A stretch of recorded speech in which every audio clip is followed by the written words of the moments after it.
রুদ্রের বাবা মা না থাকার কারণে তার মধ্যে ফ্রাস্ট্রেশন কাজ করতো।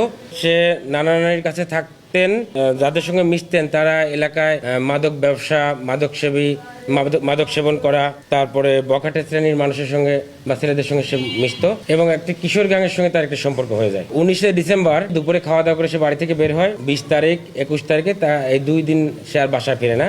পরে 21 তারিখে বিকাল 3টে থেকে 4টের দিকে সাভার থানার ধলেশ্বরী নদীতে তার ডেড বডি ভেসে ওঠে। আমরা সন্দিগ্ধ হিসেবে 2 জনকে আমাদের হেফাজতে নিই।